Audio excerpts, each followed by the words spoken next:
सबसे पहले तो मैं आपको धन्यवाद देना चाहती हूँ इस मनोरंजन पूर्ण कार्यक्रम के लिए। बड़ा मनोरंजन हो रहा था, बीच में मैं आ गई। एक शायरी से शुरुआत करना चाहूँगी।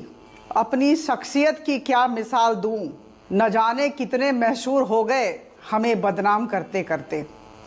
देखिए, ऐसा है कि तृणमूल कांग्रेस और कांग्रेस के बीच की बात है। ममता बनर्जी जी राहुल गांधी जी को कुछ बोल रही हैं, अधीर रंजन चौधरी जी ममता बनर्जी जी को कुछ बोल रहे हैं। इनके बीच की बात है।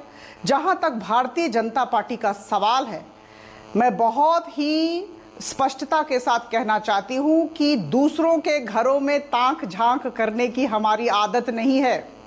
हम बहुत परिश्रम करते हैं, पराक्रम के साथ, योजना के साथ युद्ध मैदान में जाते हैं। और मैं कह दूं कि जिस दिन एक विधानसभा का या फिर लोकसभा का निर्वाचन का परिणाम निकलता है, उसके दूसरे दिन से हम अपनी तैयारी शुरू कर देते हैं दूसरे निर्वाचन के लिए, और हम लोगों के पास अपना रिपोर्ट कार्ड लेकर जाते हैं। देखिए, मैं बार बार ये कहती आ रही हूं कि विकास हमारा सबसे बड़ा एजेंडा है, तो इसलिए मैं कहूं कि हम आत्मनिर्भर हैं और मैं कह दूं कि आत्मविश्वास के साथ हम अपना काम कर रहे हैं। और जहां तक इन विपक्षी दलों का सवाल है, तो मुझे लगता है ये तो बिखरा हुआ दल है। कहां कौन तीसरा मोर्चा, कहीं तो कोई नजर आए। इस बारात का दूल्हा कौन है, ये तो पता ही नहीं चल रहा है। देखिए, अभी बड़ी मजेदार रुचिकर स्थिति है। एक ग्रुप है, एक समूह है नीतीश कुमार, शरद पवार, लालू यादव का, और एक ग्रुप है ममता बनर्जी जी, अखिलेश यादव, केसीआर जी को भी यहां रख दीजिए। जो पहला ग्रुप जिसका मैंने जिक्र किया, ये लोग सोचते हैं कि कांग्रेस के बिना तीसरे मोर्चे की संभावना है ही नहीं। और जहां तक ही ममता बनर्जी जी और अखिलेश यादव का सवाल है, ये सोचते हैं कि कांग्रेस और अगर राहुल गांधी जी का नेतृत्व रहा तो हम जीत नहीं पाएंगे, तो राहुल गांधी जी के नेतृत्व से इन्हें परहेज है। तो जब इनमें ऐसी स्थिति है तो ये कहाँ खड़े होंगे? 2014 के पहले और 2019 के पहले भी इन लोगों ने कवायद की थी, लेकिन इन लोगों में किसी भी तरह की सहमति नहीं आ पाई। और देखिए स्थिति क्या है। अपराजिता जी, और मैं आपको कांग्रेस और टीएमसी के विषय में बता दूं। हाँ, अपराजिता जी, टीएमसी ममता बनर्जी आपका गेम समझ गई हैं। थोड़ा बोल दूं? दीदी कह रही हैं वो आपका गेम समझ गई हैं। आप कांग्रेस को विपक्ष का नेता बनाना चाहते हैं ताकि आप जीत जाएं आराम से, क्योंकि राहुल गांधी आपकी टीआरपी हैं।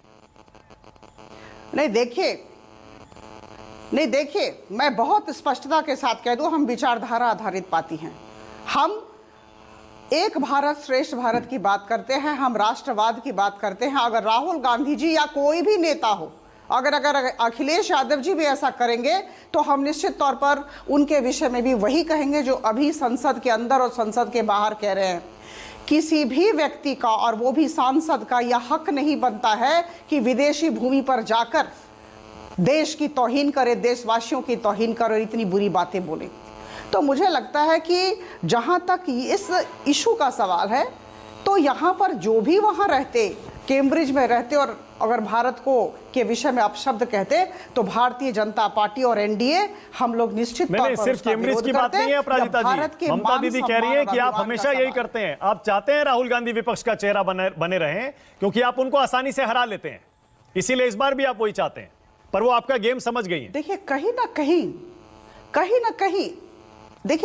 ना कहीं ममता बनर्जी जी को आभास है आगामी दिनों में क्या होने वाला है, 2027 में क्या होने वाला है। मैं आपको कह दूं, 2026 में जब भी दूसरा उनके यहाँ विधानसभा इलेक्शन होगा, 2016 में टीएमसी ने 211 सीट उन्होंने जीता था और 44.9% उनका वोट शेयर था, और हमें महज 3 सीट मिले थे और हम 10.2% पर थे।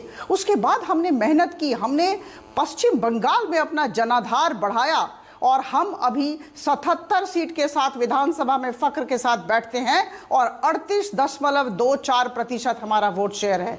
तो 10 से लेकर 38% तक जाना ये कोई कम बड़ी बात नहीं है। इनके लोकसभा में 22 लोग बैठते हैं, हमारे 18 लोग बैठते हैं।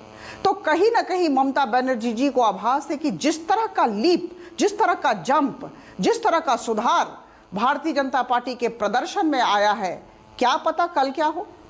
तो कहीं ना कहीं ये सारे विपक्षी दल, समाजवादी पार्टी हो, कांग्रेस हो, टीएमसी हो, ये सब भयभीत हैं। इन्हें पता है क्या होने वाला है। जहां तक कांग्रेस का सवाल है, आपने अभी तथ्य दिया, मैं भी उसी की पुनरावृत्ति करूंगी। ऑलराइट, ओके संजय कुमार, मैं बोलूं? अपराजिता जी, संजय जी से थोड़ा विश्लेषण करवा लूं, उसके बाद फिर एक एक राउंड और ले लेंगे। संजय जी, मैं चाह रहा हूं पहले तो थोड़ा ममता बनर्जी